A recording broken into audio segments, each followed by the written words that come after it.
Hi, welcome to Wealthy Mindset. My name is Oliver. Thanks for watching. I really appreciate it. I hope you're having a great day. In today's video, I'm going to talk about the overall stock market. So the S&P 500, the Dow Jones, the Nasdaq. I'm going to start on April 23rd trading day and then covering the next couple weeks, potentially month.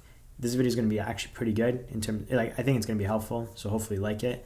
I'm going to analyze the graph, provide fundamentals, explain where we're headed overall. Now, quick disclaimer before I begin. I'm not a financial advisor. I'm not a professional. And everything I do share with you is just my opinion. It is not advice. So please do not buy or sell based off information I give you or the opinions I do form. Please do your own due diligence and research before buying and selling. Now, the stuff I'm going to show, in case you're a new viewer, essentially is stuff like this. Like, for example, a channel dating back since 2008, 2009, upward trend support line channel. Went up to the resistance, came down, bounced off, up and down, all the way since 2008, 2009, till where we're at right now, and broke up to the upside. Now, the only thing is, though, I'm not going to go as detailed as I did in the last video. If you want to see, like, me making more sense of these support lines and all this stuff and dating back since 2008, 2009, watch my latest video, and I'm going to link it up here. It was my last one covering the stock market. But in the meantime, I'm going to go into that was the 5-year chart. I'm going to go to the 1-year chart where we're at right now. This is the Nasdaq, so tech stocks. And if we go back since July 2020, you could see it like a channel form. So came down to support, up to resistance, support, somewhat mid-range resistance, but passed it anyway. Came down to support, went up to resistance, passed it, bounced off of support twice. Not a clean one right here, but this one was clean. But then came back down and then bounced off of support in the mid-range. The mid-range is support and resistance. Then went back up, passed it. Unfortunately, just coming back down right now. Now, I thought maybe there might be a chance. So originally, I thought we were going to come down to this level, but then it looked like we were kind of being reversing and then maybe back to seeing getting knocked down. But then the tax stuff. So this is the fundamentals. There's news that's coming out in terms of the like Biden's corporate tax and other tax stuff is going to be coming out and all that stuff. The significance of that, the reason why that's not good is if corporations get taxed more, and besides of your like political view and all that stuff, if you want to tax the corporations more or not, the reason why it affects stocks is if corporations gets taxed more, right? Then you could be like, well, they're going to be making more, like a good amount of money, so it doesn't matter. Well, the problem is their expected revenues are going to decline regardless, and their price to earnings ratio for their stocks right now, hypothetically, could be attractive if their earnings are a good multiple for how much their stock is valued. But if you lower their revenues, then their price to earnings ratio decreases as well. So if they were attractive stocks to buy before, they could either be valued correctly right now or overvalued right now too. So their stock price could be hypothetically too high compared to how much their price to earnings ratio is or how much their stock is worth hypothetically. So in terms of evaluations, it'll bring down evaluations for stocks, therefore making them less attractive, therefore investing into a company that is not as attractive in terms of valuation is not worth it, so the stock price could go lower, and therefore that's why the whole entire market technically drops based off that. Now, in terms of the Nasdaq right now, I'm going to go to the S&P 500 after. In terms of the Nasdaq, it looks like, I think in my opinion, would drop here. Now, first we're going to meet and the reason why too, MACD lines looks like it's going to be crossing into the negative. Now, it could bounce up to the upside. It's not a guarantee it will drop, but I think it will, just like repeating the pattern.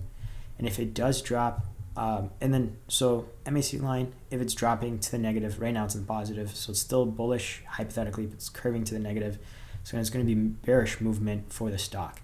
If it drops down, we could find support on this moving average at 13,294 points, give or take plus or minus. But yeah, 13,294 points. Then the next level would be about 13,110 points plus or minus. But essentially, we want to get to this hypothetically to know what the bottom could be. If we drop dramatically right off the bat, we're looking at about 12,936 points plus or minus. For us to reverse back up to the upside, we would essentially need to, I'm just going to draw a quick line. This is pretty amateur, but just to get a sense to at least a clean point somewhat, pretty much would have to cross this line first. So get back up to 13,962 points and then pass about 14,088 points.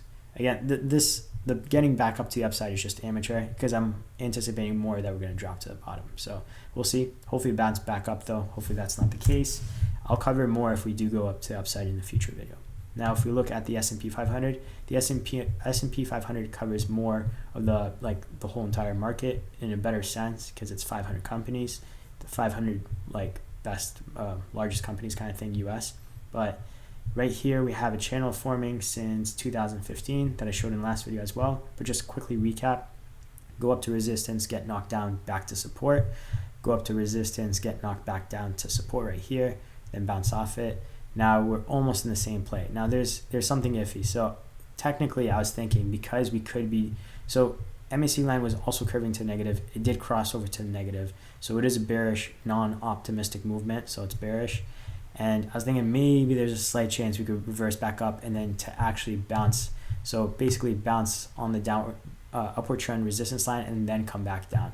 But it looks like for the most part forming a downward trend resistance line right here, and then we're probably just going to end up getting down to this at least, hopefully. So there's this channel as well. It's not really that great, but you can still see it: resistance, upward trend resistance line right here, bounced off, bounced off, bounced off, false breakout, bounced off of support, bounced, got knocked back down, and then here as support. So bounced off support, support, support, support. And it was just going essentially back and forth, essentially. But I'm hoping if it does come back down. So technically, if you follow these points in 2018, I believe this was, the date's not showing, one sec, sorry about that. So 2018 and 2015, where it just hit the resistance and dropped down to support. Then if you were to follow that, hit resistance, drop down to support, you're looking at, if you drop right away, hypothetically, which doesn't look like that's the case, it looks like it's going sideways instead of dropping down. But if you do, then you're looking at 3,936 points, give around that range, plus or minus. So 39,030 points. Now, I think you would meet turbulence first at basically, let's just say you drop on this support level / resistance level at 40,056 points. Then you could hit the MACD or moving average as potential support. Again, not guaranteed as always. And that would hit about 39,085 points.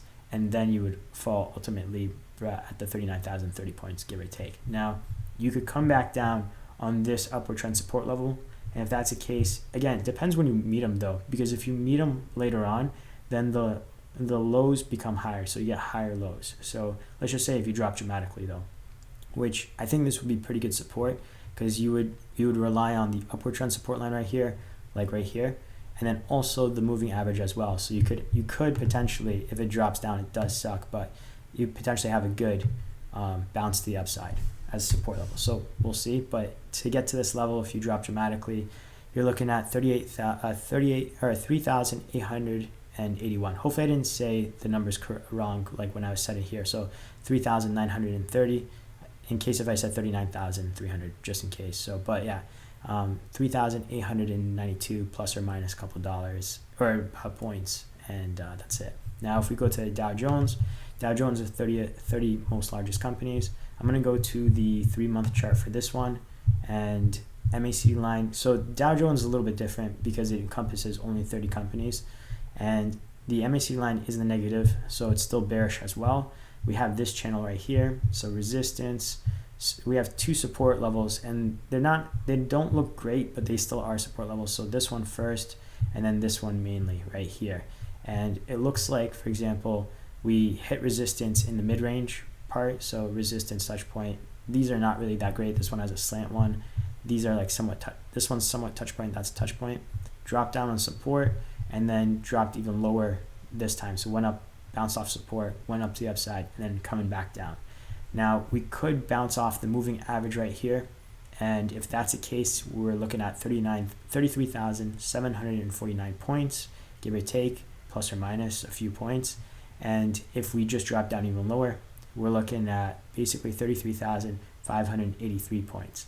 Now, to get back up to the upside, as long as we get back above, I would say essentially 34,018 points, I think we'd be in good shape, hypothetically, because then what would happen is you would get back up above a horizontal resistance level right here that's like it's mediocre. It's like has almost 3 touch points right here, and then you'd be back up above this upward trend support line right here. So hopefully it does bounce back up. But even if it does drop down, let's just say to 33,550 points plus or minus again.